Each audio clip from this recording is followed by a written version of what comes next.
comment? Meurtrier. Eh, criez pas, brave homme, vous n'êtes pas mort. Je crie avant, parce qu'après, il est trop tard.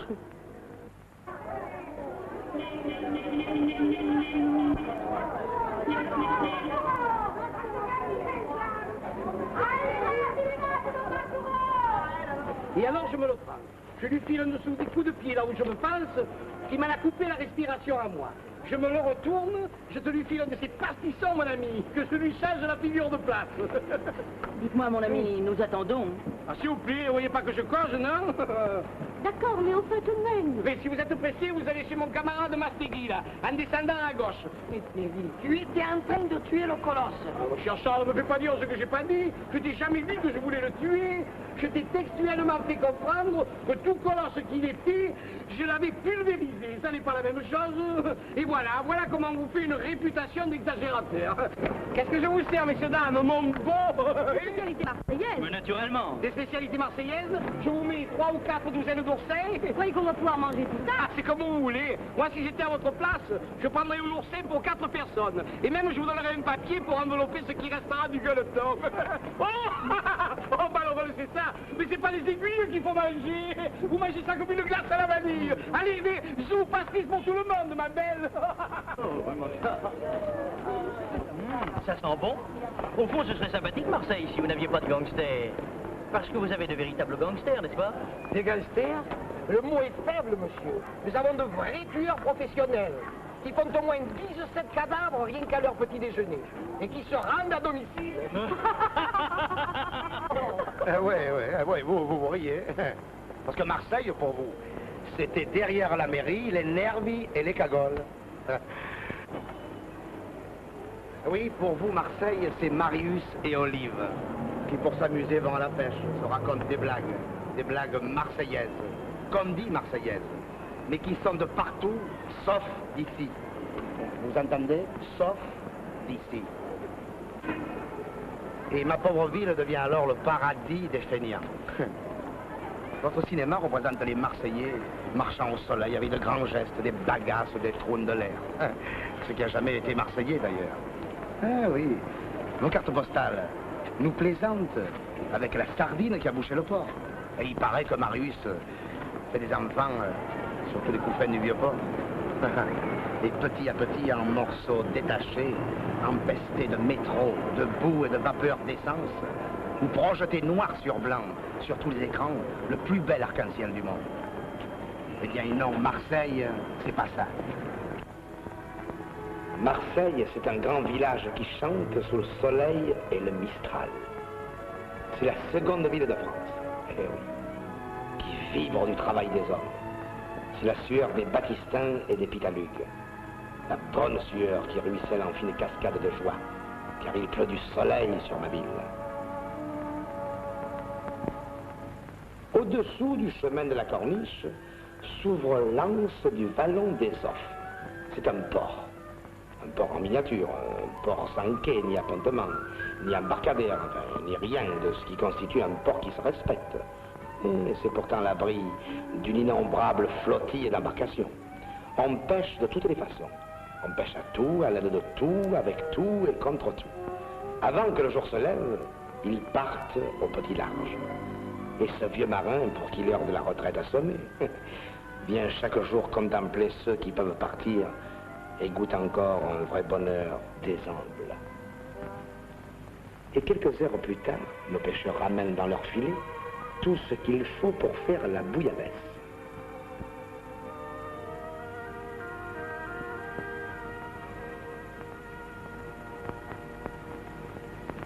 Et de bon matin, nos pescadous de Provence, au vocabulaire fleuri, vendent leurs marchandises aux halles de la Croix.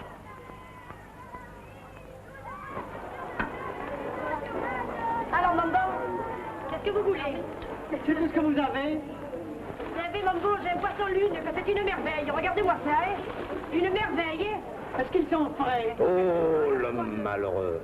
Ah non, il n'aurait pas dû dire ça. Mais qu'est-ce que vous êtes, dites? Mais d'où vous sortez? Mais vous voyez pas? Mais vous semblez un mannequin de chez Paquin. Il a tout de Chamberlain. Mais vous êtes vu à la glace ce matin avant de venir. Je comprends que c'est un joli cœur.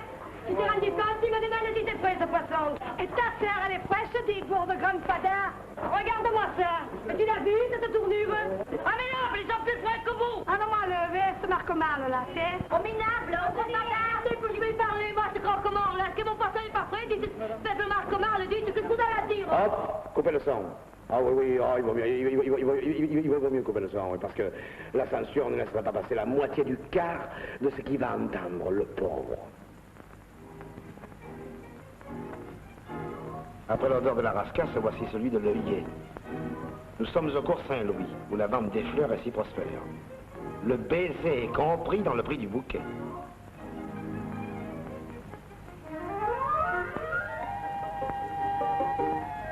Du cours Saint-Louis, il n'y a plus qu'à traverser la Canebière pour être au cours Belzunce. À droite du cours Belzunce, on crie très fort. C'est même celui qui criera le plus fort. Le plus fort que son voisin, pour vous dire que sa marchandise est meilleure que toutes celles qu'on a pu vous vendre jusque-là. Eh oui, qu'est-ce qu'il a raison, et il paraît qu'il la donne pour rien. Enfin, celui-là n'a pas besoin de régir du commerce ou de licence. Une caisse, une brosse, une boîte de cirage, en général la même pour tous les souliers, suffisent à créer une véritable industrie. Et astique que je t'astique.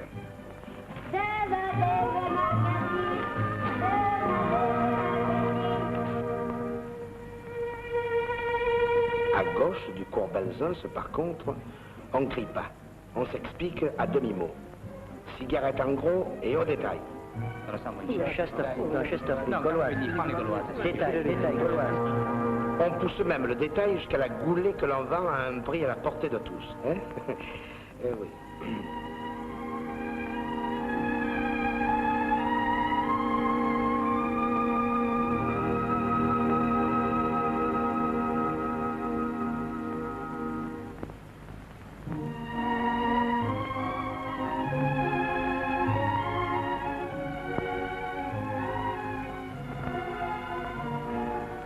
Et lorsque le tout Marseille qui travaille s'arrête et que sonne l'heure de la fermeture de nos grandes usines, pour le métallo comme pour ce jeune menuisier, commence l'éternel manège.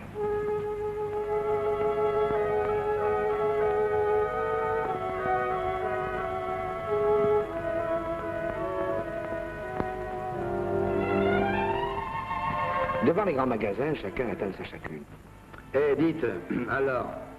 Et allez-y, deux par deux, les couples s'en vont faire les frontadous, au hasard des rues. Et comme dit la chanson, ça durera le temps nécessaire pour que Jeanne et Pierre aient le temps d'être heureux. Ils s'en vont fabriquer de beaux souvenirs pour plus tard en passant devant la mairie, si vieille, qui seule, échappée au feu, au siècle et à la mitraille, signe encore les papiers de la vie, des mariages et de la mort. Ça, c'est l'état civil qui veut ça, hein.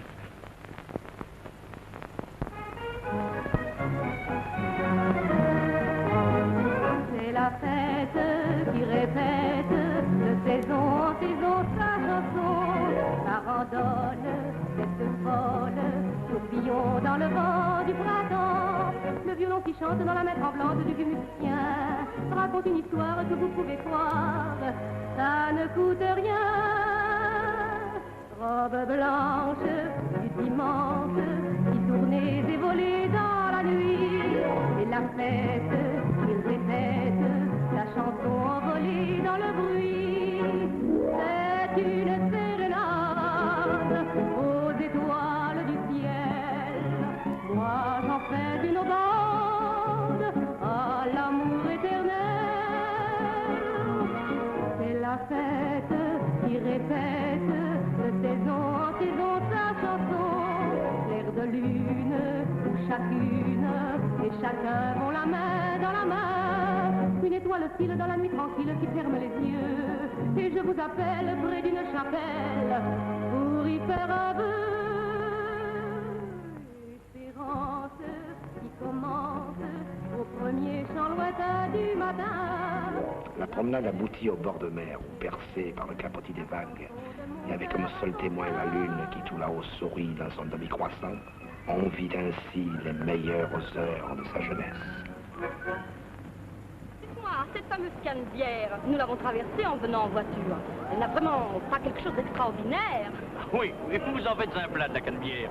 Mais des boulevards de la longueur et de la largeur de la Canebière, Il y en a des centaines dans toutes les villes de France et du monde. Que dalle, Fernand, dans toutes les villes du monde. Allez, Antoine, calme-toi, calme-toi. Écoutez, monsieur, vous parlez de longueur et de largeur. Oui, vous parlez de la canebière comme un marchand de tissu. Alors c'est pas la peine de continuer, vous comprenez? Excusez-moi, j'ai eu un mot malheureux.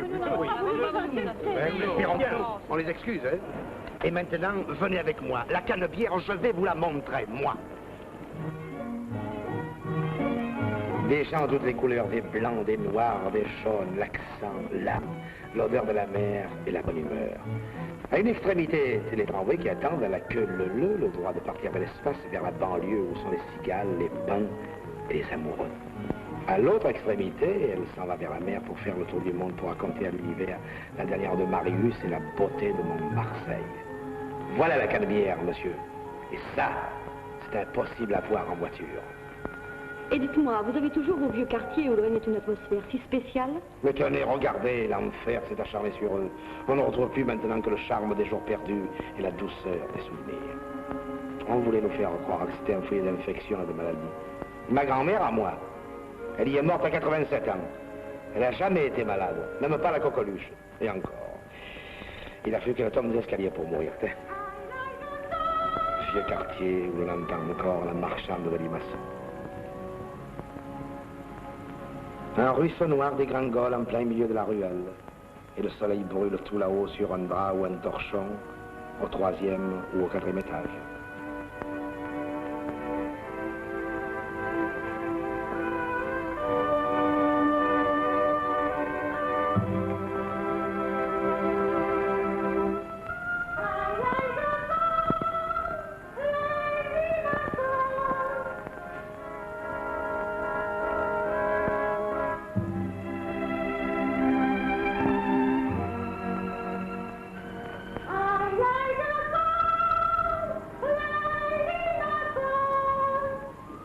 Mon vieux Marseille, aux rues pleines d'ombre, d'odeurs lourdes et de noirs désirs où les marins de tous les ports venaient autrefois faire escale.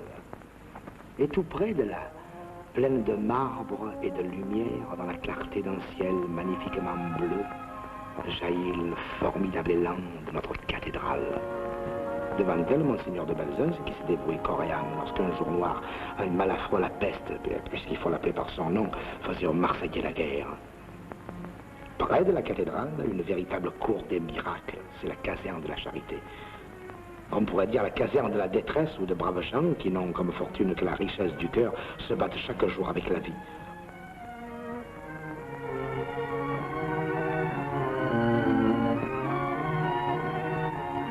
Et tous ces petits chevaliers de la misère s'en vont chaque matin à l'école communale du quartier.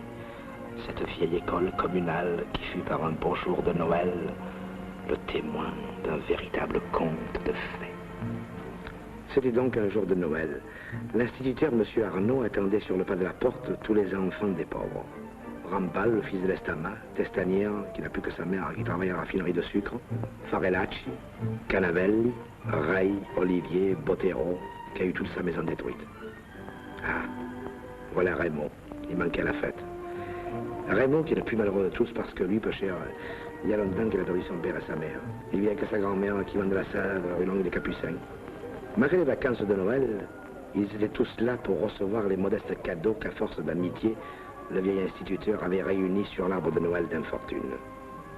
Et dans les yeux de tout ce petit monde assemblé, devant l'arbre miraculeux brillait une lueur d'envie pour le gros lot.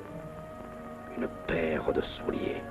Pour Raymond, le plus pauvre de tous, c'était le rêve de sa vie. Il pensait, si j'avais ces souliers. Oui, mais qui sait si c'est ma pointure? Oh, puis je suis bien bête de faire autant de difficile. À 2 ou 3 numéros près, j'arriverai bien à mettre mes pieds dedans. Bon, alors tout le monde est là. Eh bien, mes enfants, je vais distribuer un cadeau à chacun. Bien sûr, ce n'est pas grand-chose, mais c'est tout ce que j'ai pu réunir sur notre arbre cette année. La paire de souliers, je sais bien qu'elle vous fait envie à tous. Et peut-être qu'elle rendrait bien service à certains d'entre vous. Eh oui, seulement, pour ne pas faire d'injustice, nous allons la tirer au sort. Et chaque petit écrivit son nom sur un petit carré de papier. Et puis l'instant crucial arrive. Raymond,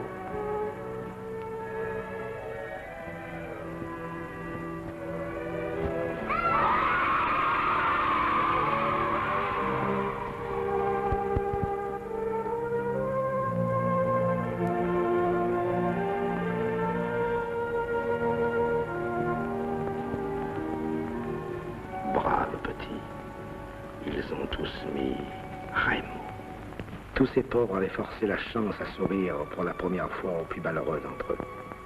Voilà pourquoi on a pu voir le dimanche d'après, tout là-haut sur une colline, 2 fois dorée dans le soleil, celle qui garde notre terre et protège la mer.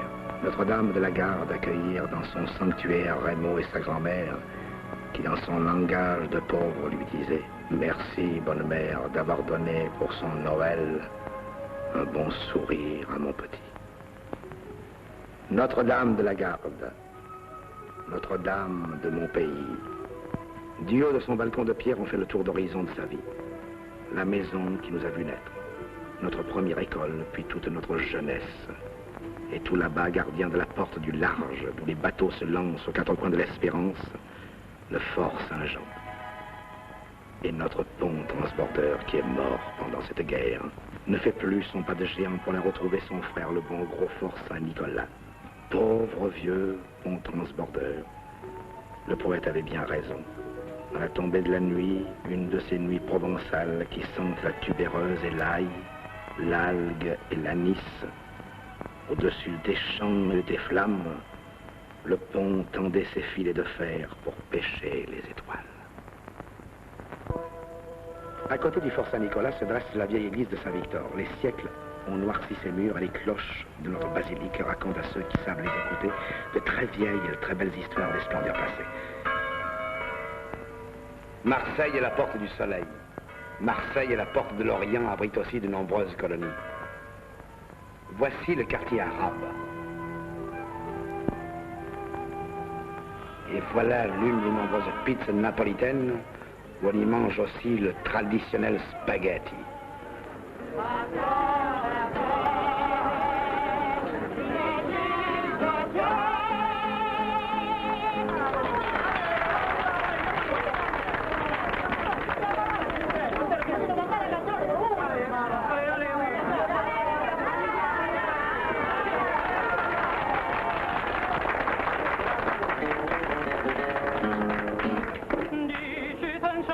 Compagna vostra che ha già perduto sonno e fantasia, che penso sempre che tutta vita mia inscevole felice a nulla saccia dire.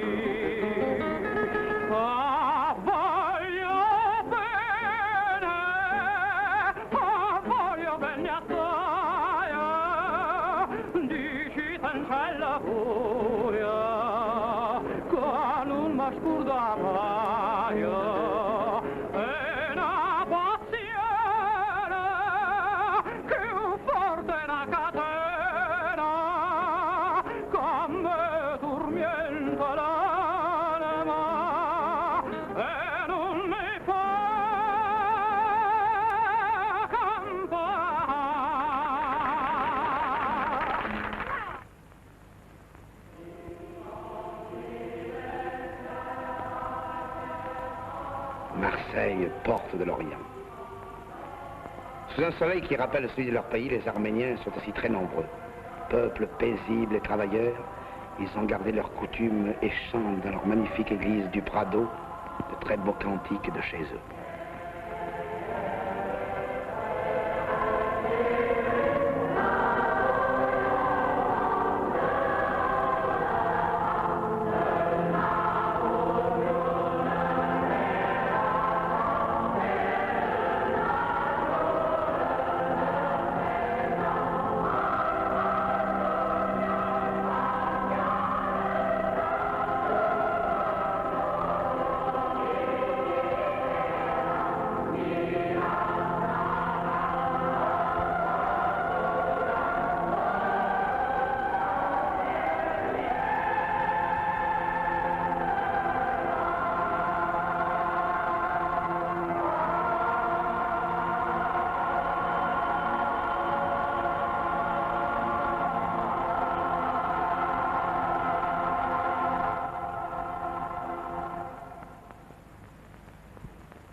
Devant cette église, les Champs-Élysées de Marseille, l'avenue du Prado, formée par deux tronçons qui aboutissent d'un côté à la place Castellane, où M. Cantini, marbrier, a mis une fontaine blanche.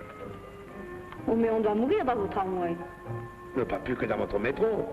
Ici, au moins, on est en plein air. Et puis, on laisse personne sur le trottoir, nous autres. C'est jamais complet. Mais supposez un instant que quelqu'un se trouve mal dans cette foule. Eh ben, on arrête le tramway. Et si ce n'est pas l'arrêt? Mais on arrête le tram quand même, on n'est pas des sauvages, nous, voyons. Tous ces trams, ils vont vers la corniche et vers la mer. À une extrémité, les Catalans ou les Marseillais se baignent.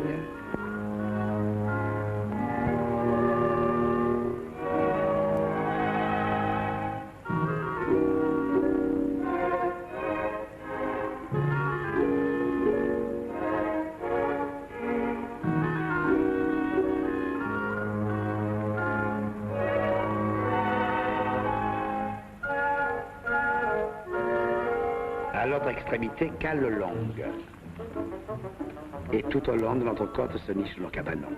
4 murs, un soupçon d'ombre dans une sorte d'incendie solaire, dans le creux d'une calanque d'or. C'est ouvert à tous les amis. On va passer le week-end. On y mange la bouillabaisse, on y boit le pastis.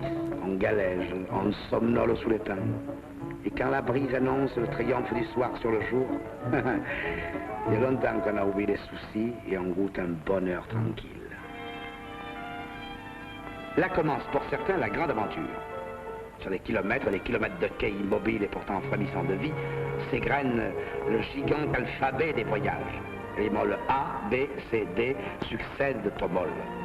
En regardant ces coques puissantes, ces proues majestueuses, on rêve aux pays lointains qu'elles ont abordés et à toutes les mers qu'elles ont traversées.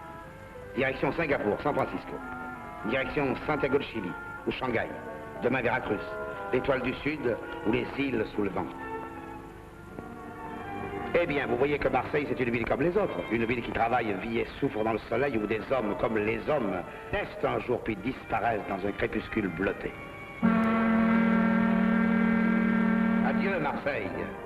Adieu la porte du soleil.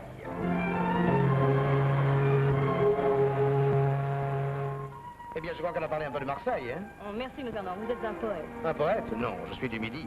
C'est peut-être pour ça que je parle un peu avec mon cœur. Les vrais poètes sont ceux qui ont chanté ma terre, qui ont crié au monde leur fierté d'être de Provence. Ce sont nos peintres, nos sculpteurs, nos auteurs. Marcel Pagnol, notre grand Mistral. Voilà. C'est tout ça, mon mythe. Tout le reste, ce sont des racontards de marchands de spectacles. Et vous resterez toujours dans le Midi? Oui, je resterai toujours dans le bleu et la lumière. Et quand, à mon heure dernière, je partirai pour un Midi plus beau encore que ma Provence, je garderai sur mes lèvres, éternel comme notre ciel, un rire plein d'honnêteté, un rire plein d'insouciance, un rire qui soit de Provence, un rire qui soit marseillais.